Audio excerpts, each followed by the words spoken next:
desastres naturais, mudanças climáticas, superpopulação. Grandes problemas requerem soluções ainda maiores. É uma nova era para a engenharia. Podemos criar soluções para tudo. Em Chicago, não há espaço para crescer, mas uma cidade subterrânea poderia abrigar milhares de pessoas. Isto é engenharia extrema.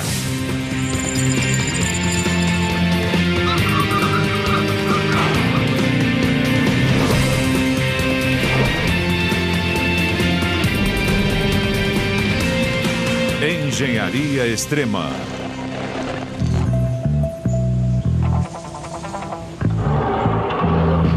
Bem-vinda. Por favor, escolha seu andar. Menos 78, descendo. Este é um elevador expresso da cidade subterrânea de Chicago, com conexões diretas a todas as residências, lojas e escritórios abaixo do nível 50.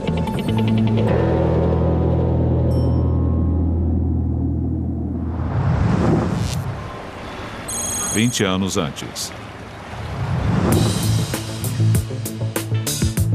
Chicago, Illinois, a terceira cidade mais populosa dos Estados Unidos. Um visual icônico e uma rede urbana marcada pelos ritmos diários da vida urbana. Mas Chicago é vítima do próprio sucesso. A cidade tem 2.800.000 habitantes e, em virtude disso, torna-se vítima de um ataque diário. Quase 7 milhões de pessoas entram e saem da cidade nos dias úteis. Até mesmo os subúrbios, que antes eram um antídoto ao caos da vida urbana, sofrem com os congestionamentos. Apesar das melhorias no sistema viário interestadual, o trânsito continua piorando. E a exemplo das principais cidades, perde-se 1 hora no trânsito no horário de pico. Em termos de trânsito, a cidade perde apenas para Nova York, custando para os moradores quase 1 semana por ano de tempo perdido. E para a economia local, mais de 4 bilhões de dólares anuais. Quando finalmente chegam ao centro, os moradores do subúrbio encontram o L, um dos sistemas de transporte mais movimentados e mais antigos do país, totalmente saturado, incapaz de acomodar o número de passageiros crescente e o horário de pico cada vez maior.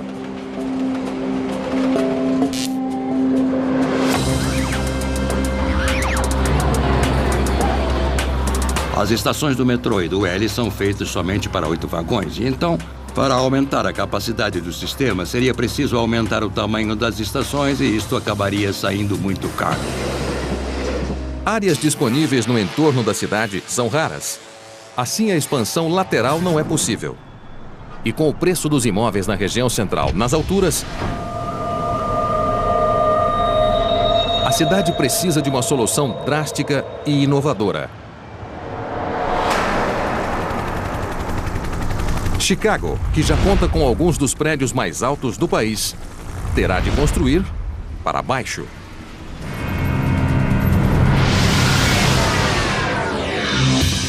Imagine uma cidade subterrânea, diretamente abaixo do centro, a mais de 400 metros de profundidade, contendo quase 100 andares de apartamentos, escritórios, parques e muito mais. Espaço suficiente para dezenas de milhares de pessoas viverem, trabalharem e se divertirem.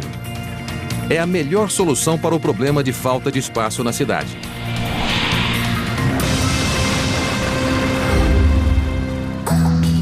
Vamos ter mais gente trabalhando, vivendo ou fazendo outras atividades nesse espaço subterrâneo. E hoje temos um espaço muito limitado na superfície. É um empreendimento tão grande, tão inovador, que vai exigir um projeto de obras públicas de dimensões, dificuldades e riscos sem iguais.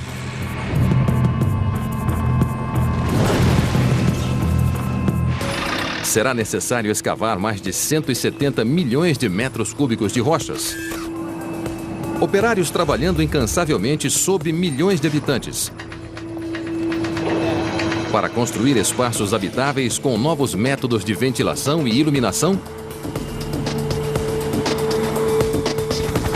Para garantir que a cidade subterrânea tenha sucesso. Não será fácil, mas talvez seja necessário.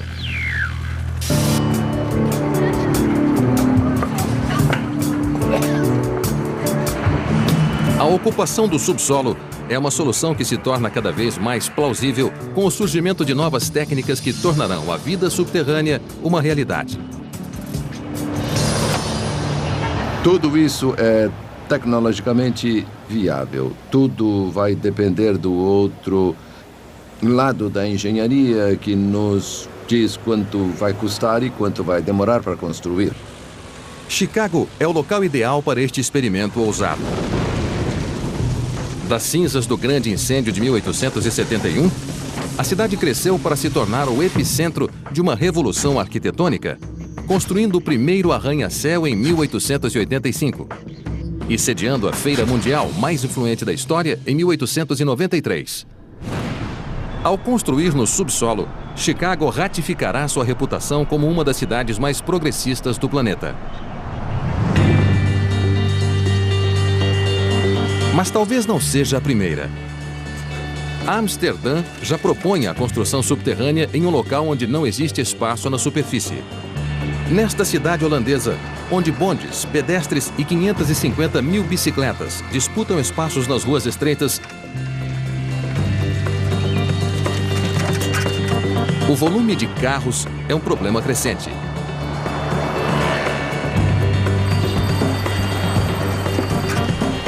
Amsterdã é uma bela cidade histórica e por isso há um tráfego intenso aqui. E não podemos curtir a cidade porque há trânsito por toda parte. Há trânsito nos canais, há trânsito nos cais, há trânsito aqui por toda parte. Antigos planejadores urbanos nunca imaginaram que um dia suas ruelas pitorescas seriam tomadas por automóveis. Atualmente existe um movimento para tirá-los das ruas. Mas para fazer isso, sem perder o charme histórico de Amsterdã, é preciso recorrer a um aspecto marcante de seu passado histórico: os canais da cidade.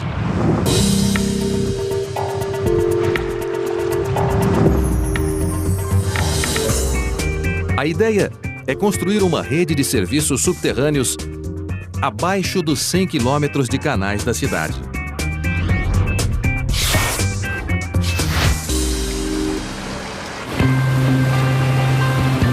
Estacionamentos, cinemas e lojas construídos abaixo de quilômetros de terrenos que estão cobertos pela água.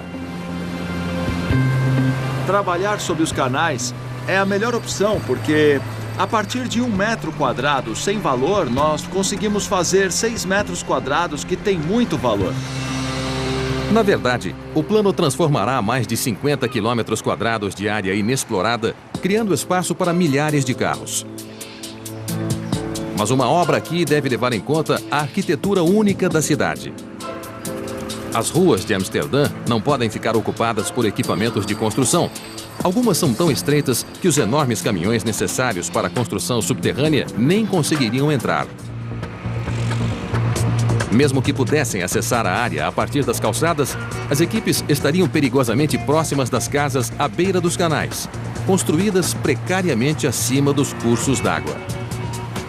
Em Chicago, é possível fazer um buraco e construir uma casa. É um método construtivo totalmente diferente. Em Amsterdã não é tão fácil fazer uma casa porque o solo é o que alguns chamam de água mole.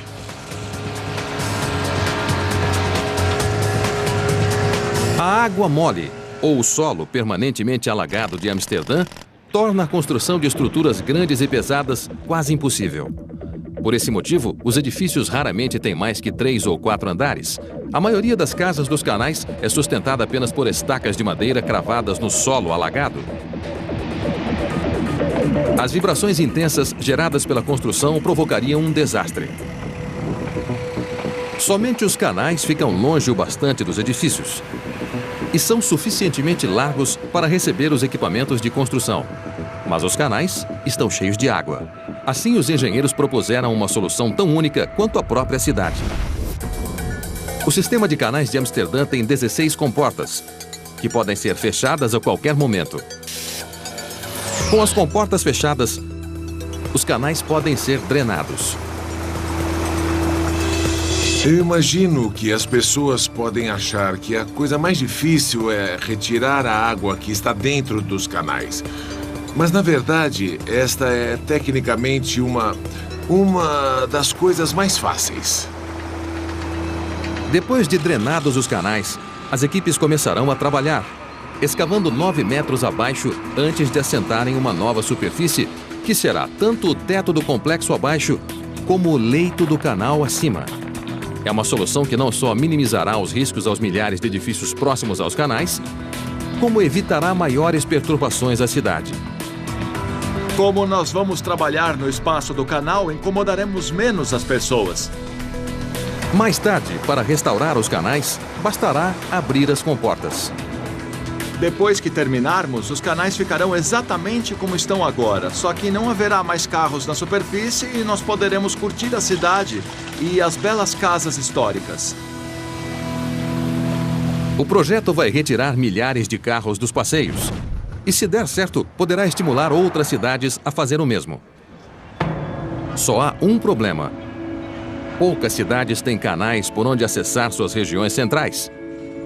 Em Chicago, não há como escavar as ruas sem paralisar a cidade e irritar milhões de pessoas. Para ter uma Chicago melhor, engenheiros terão de cavar fundo. Para saberem como fazer isso, terão de buscar uma solução além das fronteiras da cidade.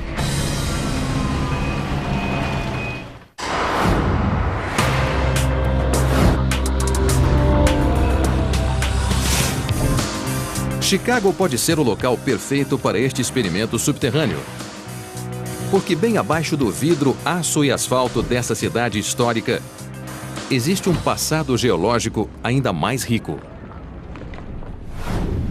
É mais fácil pensar na geologia de Chicago como um bolo em camadas com materiais geológicos bem diferentes. A primeira camada contém aproximadamente 30 metros de argila glacial, um material fraco e solto, inadequado para grandes estruturas. Mas abaixo dela há 120 metros de pedra calcária, uma rocha resistente, perfeita para a escavação de grandes câmaras. O calcário abaixo de Chicago é vantajoso porque é bem mais forte que o concreto tradicional que usamos nas estruturas. Essa camada é seguida por cerca de 30 metros de xisto, uma rocha instável que não é tão boa para a construção. O xisto é de 5 a 10 vezes mais fraco que o calcário. Ele é suscetível a um fenômeno particular de ruptura. Quando é exposto à água, ele expande, fratura e degrada. Túneis verticais de acesso poderiam ser perfurados através do xisto até a próxima camada de calcário, que se estende por mais de 120 metros. É um padrão que se repete novamente até 400 metros de profundidade, quando se atinge uma extensa camada de arenito. A superfície desse arenito é fraca e é tão fraca que pode ser extraída com uma mangueira de bombeiro. Essa fraqueza impede que a cidade subterrânea vá além.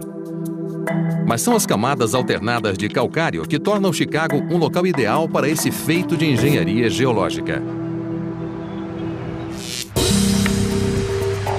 E Chicago já conhece bem a escavação de calcário.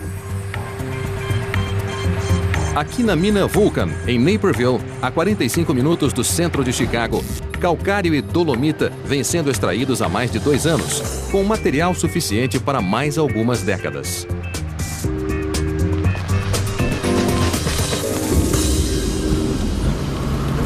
Hoje as equipes descerão 120 metros para escavar o nível mais recente da mina.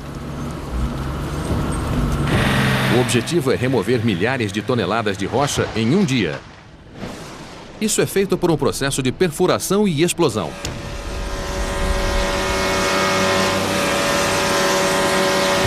A perfuração é feita pelo Fletcher J352LS. Um equipamento de 385 cavalos faz buracos de 5 metros na rocha. 59 buracos por etapa, que são preenchidos com explosivos, trabalho feito pelo carregador de ANFO. 2 tanques neste caminhão contêm 2.200 quilos de ANFO, nitrato de amônio com óleo combustível. Esse material explosivo é injetado com uma mangueira de ar e detonado em sequência. É um processo lento e metódico. A perfuração e explosão devem ser feitas numa sequência rígida que inclui perfurar, carregar, evacuar, explodir, ventilar, e a dificuldade de transporte de pessoal durante a evacuação limita a um mínimo de 4 a 8 horas por etapa. A segurança é prioritária, mas o processo dá resultados. Os 500 quilos de anfo usados nesta etapa deslocaram 1.400 toneladas de material, removendo uma camada de 4 metros da parede. As explosões criam um espaço aberto onde antes havia uma massa sólida de rocha. Também criam um desafio para a engenharia estrutural que deve ser abordado imediatamente. A escavação de grandes aberturas provoca uma concentração de esforços que pode sobrecarregar a rocha se não houver reforço, e quanto maior e mais profunda a abertura, maior a concentração de esforço. Para compensar o problema, outra máquina faz buracos verticais que são preenchidos com epóxi e barras de aço, reforçando o teto.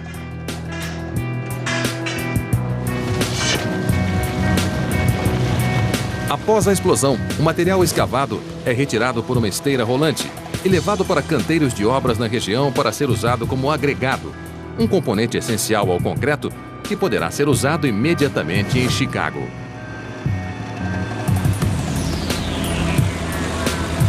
Se o material for bom e se for usado o calcário em Chicago, esse seria o caso, é possível usar esse material para fabricar concreto e parte dele voltaria para essa cidade subterrânea. Por que transportar para cima quando podemos mantê-lo lá embaixo e construir a cidade no local? A cidade subterrânea poderia usar parte do material, mas não a totalidade, deixando o material escavado suficiente para pavimentar mais de 50 mil quilômetros de ruas, que poderiam circundar o planeta uma vez e meia. Com a facilidade de escavação, o problema não é abrir espaço para uma nova cidade, mas sim sustentar a existente. O prédio mais alto de Chicago, a Torre Sears, 108 andares e 442 metros de altura. Para sustentá-lo, 200 estacas se estendem a quase 30 metros de profundidade, transferindo o peso do edifício para a rocha no entorno. E esse é somente um prédio. Abaixo de Chicago existe uma verdadeira floresta de fundações e estacas. Se o solo for escavado perto delas, os prédios que elas sustentam podem ter problemas. Se você fizer um buraco bem embaixo da estaca, na extremidade da estaca, ela vai desabar. Por questão de segurança, o primeiro nível da cidade subterrânea deve ser posicionado dezenas de metros abaixo da estaca mais profunda. Mas chegar lá sem fechar ruas, redirecionar quilômetros de linhas de trem ou desviar tubulações de esgoto, águas e serviços seria um enorme desafio. Evitar todos os obstáculos seria a solução mais fácil e barata. Seria importante construir o acesso à cidade subterrânea numa área em que ainda não existam estruturas e serviços. Impedidos de perturbar a vida na cidade, os operários teriam de acessar o canteiro de obras a quilômetros de distância. Outra possibilidade seria promover o acesso com uma rampa em vez de uma descida vertical. Começando em um local periférico, operários e equipamentos seguiriam por um túnel descendente, numa jornada que acabaria cerca de 90 metros abaixo do centro de Chicago. Fundo o bastante para evitar as fundações dos edifícios e toda a infraestrutura da cidade. Lá teria início uma rotina de perfurações e explosões para a construção do primeiro nível, um centro de operações para construir ainda mais fundo. Mas neste processo, seria preciso garantir que as paredes desta nova metrópole subterrânea sejam fortes o bastante para conter as águas do imponente Lago Michigan. Chicago é famosa por duas coisas: seu tamanho e seu frio.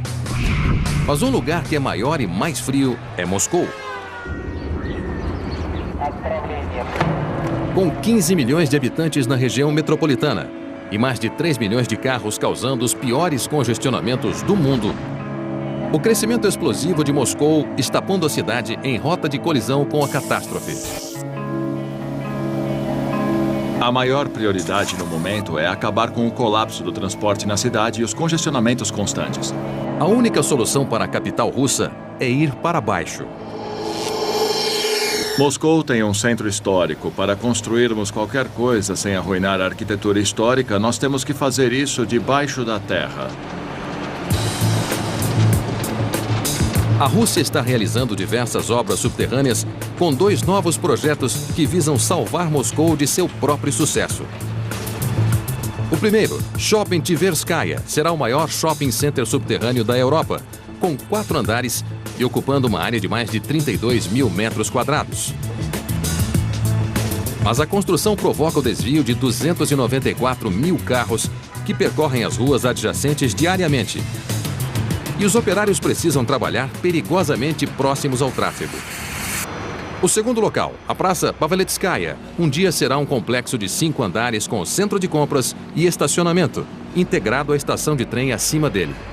Mas antes, os construtores precisam lidar com o solo frágil e lamacento da cidade. Moscou tem uma combinação de solo muito diferente e difícil. Por isso, cada construção requer diversos estudos abrangentes. O solo mole não representa problema para erguer edifícios pequenos, característicos da cidade, mas não é adequado à construção subterrânea. Para se chegar a um estrato firme o bastante para a construção, é preciso escavar cerca de 30 metros até um solo mais firme. A única coisa que eu sei é que nada é tão difícil assim quando se trata da construção subterrânea em Moscou. Nós temos todos os equipamentos necessários e sabemos como fazer, porque começamos a construir no início do século passado. Um dos grandes feitos desse legado histórico pode ser visto dezenas de metros abaixo do solo, no metrô de Moscou. O sistema ferroviário subterrâneo da cidade é um dos mais movimentados do mundo. Todos os dias, 9 milhões de passageiros embarcam em 4 mil trens e passam por 177 estações ao longo de 300 quilômetros de linhas. E o metrô está em constante expansão para atender à demanda. A mais nova estação é Park Pobedi. Inaugurada em 2003, após 16 anos de construção, ela apresenta uma lista impressionante de superlativos. As mais longas escadas rolantes da Europa levam 4 minutos para transportar os usuários até plataformas a 100 metros de profundidade. É a mais profunda estação de metrô do mundo. Na Praça Paveletskaya, os operários conhecem muito bem esses desafios. Não é possível simplesmente escavar um buraco gigante para um shopping subterrâneo, pois é muito difícil conter o solo lamacento de Moscou. Então hoje, em vez de cavar o espaço para o complexo e revesti-lo com paredes de concreto, eles estão fazendo o oposto, construindo as paredes primeiro. Esse é o trabalho dessa escavadeira. 6 conjuntos de lâminas cortam o solo, abrindo uma câmara de 60 centímetros de largura, que quase imediatamente é preenchida com concreto, formando as paredes de um complexo que ainda será escavado. É uma tarefa lenta e trabalhosa que exige paradas frequentes para se fazer a limpeza. Assim que as paredes endurecem, os operários podem continuar a escavar. Mas as dificuldades não acabam por aí. A escavação em uma cidade envolve o desvio de tubulações de serviços, esgoto e outros elementos de infraestrutura. Por fim, as equipes poderão escavar totalmente esta seção do Shopping Paveletskaya. Do outro lado do canteiro de obras, os operários já estão a 30 metros de profundidade, revestindo as paredes com armaduras de aço, concreto e plástico. Com tanta água penetrando, o risco de desabamentos é grande. Por isso, essas traves gigantescas, com 1,5 metro de diâmetro e 60 metros de comprimento, são usadas para escorar as paredes. Apesar do tamanho, elas são temporárias e serão retiradas quando todas as paredes forem reforçadas. Como a água sempre encontra o caminho de menor resistência, engenheiros precisam ficar atentos mesmo que a Praça Paveletskaya esteja a 800 metros do rio Moscou.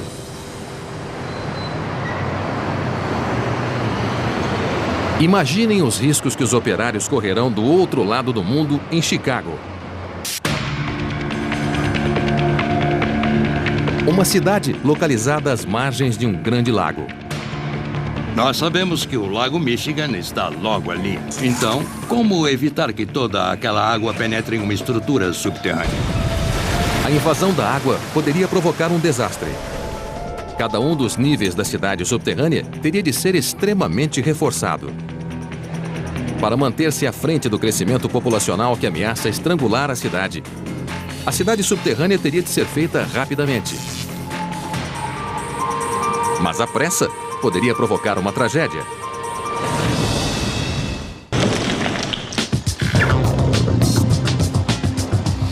Um dia, a cidade subterrânea de Chicago vai se parecer menos com isto e mais com isto.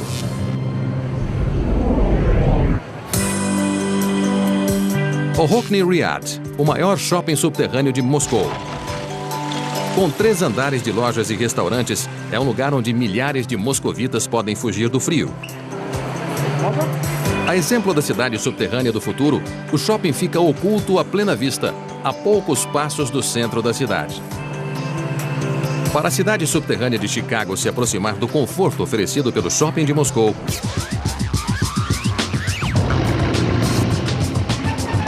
ela terá de resolver uma questão prioritária. Em qualquer mina, a qualidade do ar é fundamental.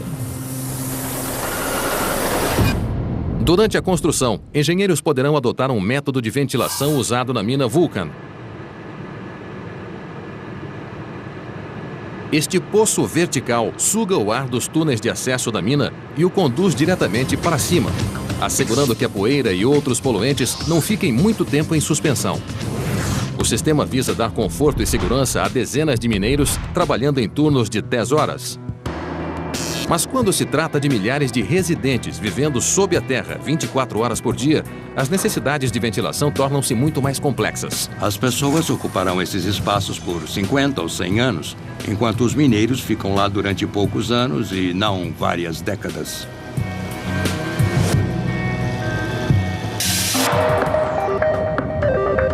Bem abaixo da superfície, não haverá janelas abertas, nem brisas para manter o ar fresco circulando. A ventilação é um problema que já foi solucionado, bem além das necessidades de qualquer cidade subterrânea em Boston, Massachusetts. Aqui, os engenheiros responsáveis pelo Big Dig, o mais caro projeto público na história dos Estados Unidos, se viram diante de milhares de carros percorrendo mais de 6 quilômetros de túneis diariamente, emitindo toneladas de gases tóxicos. Veículos em movimento fazem o ar circular pelos túneis, mas congestionamentos fazem o ar estagnar, levando ao acúmulo de gases perigosos. Assim, os responsáveis pela obra instalaram um sistema de ventilação complexo para manter o ar em movimento. Perto das aberturas dos túneis, ventiladores de alta pressão fazem o ar circular. Mas com alguns túneis alcançando 36 metros de profundidade, foram necessárias algumas medidas extremas para levar o ar ao subsolo. Bem abaixo deste edifício, no coração de Boston, ficam os pulmões da artéria central do sistema de túneis. Uma edificação de 38 metros de altura capta o ar fresco e o transfere aos túneis abaixo. O ar é sugado através daquelas aberturas que vemos ali atrás e desce para uma câmara de ventiladores e através de uma série de dutos até o túnel. 30 metros abaixo da superfície, em uma enorme sala de entrada, ventiladores gigantescos conduzem o ar fresco poço abaixo. Motores de 400 cavalos são capazes de mover 9.400 metros cúbicos por minuto e de gerar ventos de até 100 km por hora. É um sistema poderoso, baseado em técnicas antigas. A cidade subterrânea de Chicago aplicará boa parte da tecnologia usada em Boston, mas numa profundidade 10 vezes maior. As paredes e pisos da cidade subterrânea estarão repletos de câmaras de ventilação. Ventiladores na parte inferior da cidade puxarão ar fresco através de túneis de admissão localizados na parte superior, de onde descerá 400 metros e circulará por toda a cidade. antes de voltar à superfície para ser expelido. O controle da qualidade do ar durante 24 horas para uma população residente e não apenas para o tráfego de carros exigiria muito mais ventiladores e um sistema de controle que seria os olhos e ouvidos da cidade subterrânea. É algo que daria segurança e tranquilidade aos residentes abaixo de Chicago, caso o impensável acontecesse.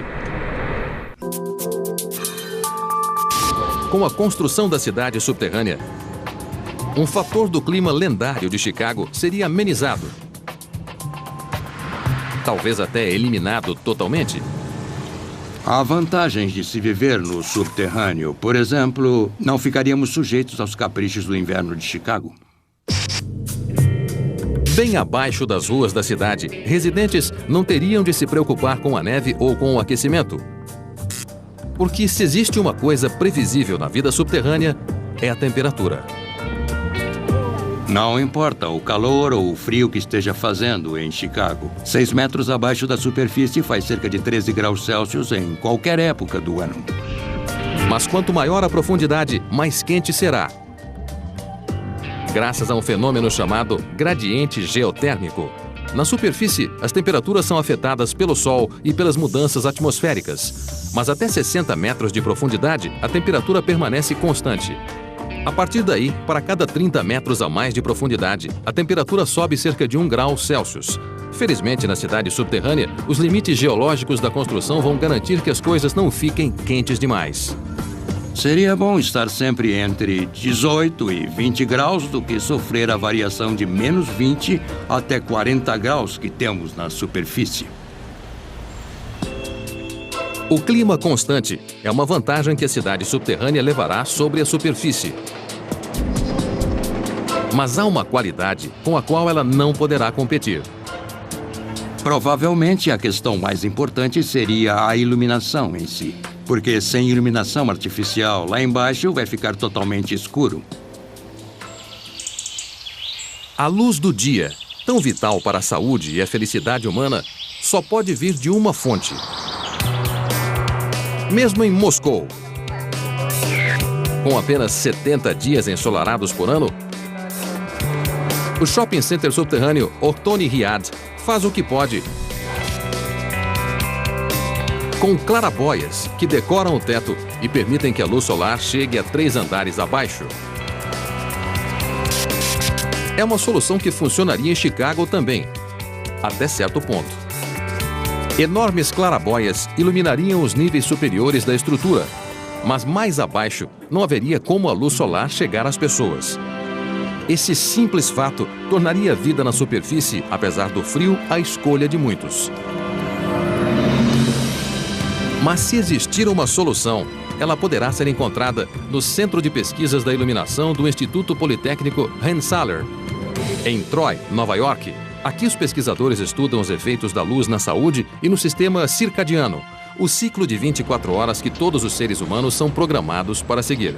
O sistema circadiano segue um padrão regular de 24 horas e esse é um padrão com o qual crescemos ao longo da evolução. Somente nos últimos 100 anos temos a luz elétrica que nos permitiu estender a luz ao longo da noite, mas o que aconteceu nos últimos 100 anos é que passamos a viver fechados. Com a vida em escritórios e casas com luz elétrica, seres humanos romperam o padrão de luz e escuridão que regula o sistema circadiano. Nós podemos ter uma luz perfeita para ver e mesmo assim estar numa escuridão biológica. Nem sempre estimulamos o sistema circadiano com a luz elétrica. Somente com a luz artificial, os relógios internos dos moradores do subterrâneo ficariam desregulados. O sistema circadiano é um relógio que funciona o tempo todo em qualquer situação e se não houver o acerto desse relógio com a sincronia com o nascer e o pôr do sol, podemos ter uma fadiga arquitetônica, como dizemos. Para manter essa sincronia, engenheiros terão de projetar sistemas de iluminação que reproduzem os padrões na superfície. Mas nem mesmo esses meios artificiais podem ir muito longe. O importante não é só quanta luz recebemos, mas quando recebemos essa luz e que tipo de luz recebemos. No Centro de Pesquisas da Luz, um teste mede os efeitos da luz na atividade cerebral. Ligada a um eletroencefalograma, uma voluntária é exposta a diferentes comprimentos de ondas de luz. Embora todos os comprimentos de onda estimulem o cérebro, a luz azul é a mais eficiente. Estamos trabalhando com a luz azul porque comprovamos que o sistema circadiano é mais sensível à luz azul. Talvez isso aconteça porque a cor do céu programou nossos cérebros a responder ao comprimento de onda azul da luz visível. O Instituto descobriu que a necessidade da luz azul está tão enraizada no DNA humano que basta uma pequena quantidade para nos deixar alertas. Dessa forma, podemos alcançar os mesmos resultados reduzindo os níveis de melatonina ou aumentando as atividades cerebrais com uma quantidade menor de energia, com menos luz. É uma forma eficiente de impactar o sistema circadiano. Essa economia de energia dispensaria a cidade de ter de banhar áreas comuns com luz azul ou utilizar luzes super quentes para simular a luz solar. Em vez disso, os moradores poderão adotar uma abordagem mais pessoal. A luz azul é muito eficaz para o sistema circadiano. Podemos ter níveis muito baixos de luz azul e ainda assim impactar o sistema circadiano. Uma breve exposição à luz azul é tão eficaz quanto o uso de um método mais comum para despertar. O que podemos fazer, da mesma forma que uma xícara de café, é usar a luz por 15 ou 20 minutos para nos despertar e então nos deixar um pouco mais alertas. É um campo de estudos tão novo que os pesquisadores estão apenas começando a aplicar suas descobertas na arquitetura moderna. Quando projetamos a iluminação elétrica de um edifício, na verdade, não fazemos isso pensando na utilização da luz azul. Assim, embora nosso sistema visual enxergue perfeitamente no escritório, podemos estar na chamada escuridão circadiana, incapazes de estimular o sistema circadiano adequadamente. As descobertas do Instituto ajudarão os planejadores urbanos a superar alguns dos maiores desafios psicológicos da vida no subterrâneo, tornando o ambiente não apenas agradável aos olhos, mas agradável de se viver também. Haverá muitas formas de manipular a luz de modo que ela possa dar uma sensação de dia e noite, uma sensação de mudança, aquela mudança de diferença que torna a vida agradável. E são essas diferenças na vida que achamos atraentes. Se compreendermos o sistema, poderemos programar a luz elétrica para fazer tudo o que a luz natural faz. Não existem barreiras tecnológicas que impeçam de dar um padrão regular de luz e escuridão às pessoas. Claro que nada pode se comparar à paisagem, mas isso é algo que os engenheiros podem contornar. Com todos os confortos da superfície, a cidade subterrânea de Chicago poderá se tornar o lar de dezenas de milhares de pessoas. Mas à medida que se expandir para atender a demanda crescente, planejadores poderão se deparar com uma crise surpreendente e perigosa.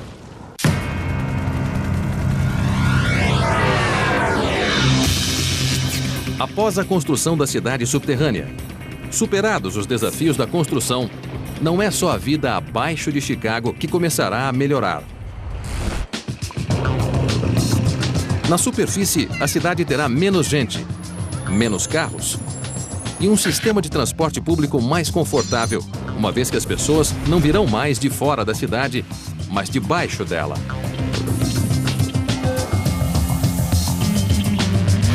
A cidade poderia ser embelezada se parte dela ficasse no subterrâneo. A colocação dos principais serviços abaixo do solo nos permitirá pensar numa adequação dos terrenos na superfície.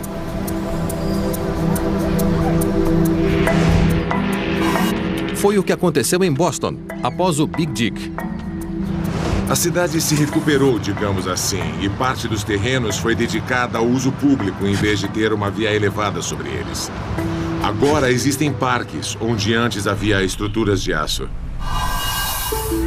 As melhorias na superfície poderão ajudar a obter apoio para a expansão da cidade subterrânea. Mas a escavação contínua abaixo dos arranha-céus de Chicago poderá gerar oposição. E a cidade subterrânea terá de navegar em território desconhecido. O estado de Illinois é dono do fundo do lago a partir da margem e não há prédios lá. Talvez seja muito mais barato e mais rápido continuar a cidade subterrânea a partir da margem do lago.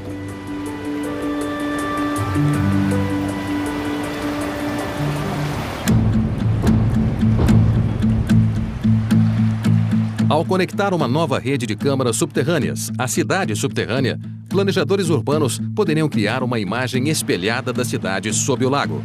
Em termos de mudar a forma como o mundo vê Chicago, podemos passar da atual imagem de um belo horizonte vertical para, talvez, quem sabe, um horizonte subterrâneo. Só há um problema. A primeira parte da cidade subterrânea foi construída sem moradores. As dificuldades que antes afetaram somente os operários agora terão impacto sobre milhares de residentes permanentes. Jamais veremos a imagem completa no subterrâneo da mesma forma que na superfície. Os aspectos desconhecidos serão maiores e teremos de lidar com isso durante a construção. A questão mais importante seria a possibilidade de haver algum tipo de depósito de gás antigo localizado ali.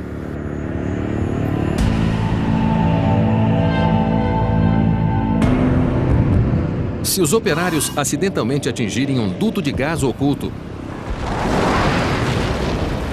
as consequências poderiam ser desastrosas. Vamos! Planos de evacuação seriam muito semelhantes aos adotados atualmente em arranha-céus. No momento, só podemos pensar no caso de prédios altos. Quantos elevadores seriam necessários, quantas escadas seriam necessárias. As mesmas discussões teriam de ser feitas para as instalações subterrâneas. Mas a centenas de metros abaixo da superfície, essas considerações seriam invertidas. Com os elevadores inoperantes, as escadas seriam a única saída. Quem estiver no nível inferior teria de subir o equivalente a um prédio de 100 andares para escapar. Algo inviável para crianças pequenas, idosos ou deficientes. As emergências exigiriam reações rápidas por parte das autoridades, que isolariam os pontos problemáticos do restante da cidade, expelindo os gases nocivos. Os desafios tecnológicos da construção no subterrâneo podem ser superados. Pode custar mais ou custar menos, mas sob o aspecto tecnológico, não há muita coisa que não possamos fazer atualmente.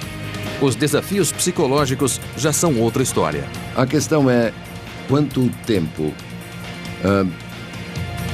uma pessoa passaria no subterrâneo. Qual é o limite em que ela vai dizer, não quero mais fazer isso? Mas com as cidades superlotadas, lutando para lidar com o crescimento populacional, essas preocupações poderão ser superadas pela necessidade prática. Os moradores de Chicago levarão algum tempo para aceitar a necessidade de viver no subsolo. Daqui a 10 ou 15 gerações, se as pessoas não tiverem outra opção a não ser viver no subterrâneo, elas vão aceitar isso. Eu acho que o ser humano é uma espécie muito resistente e se acostuma a coisas que não achávamos que se acostumaria. Por isso eu acho que os humanos vão se acostumar a viver no subterrâneo e eu acho que eu também me acostumaria. Um dia, pessoas no mundo todo farão mais que apenas comprar ou dirigir abaixo da superfície. Um dia, poderemos viver lá.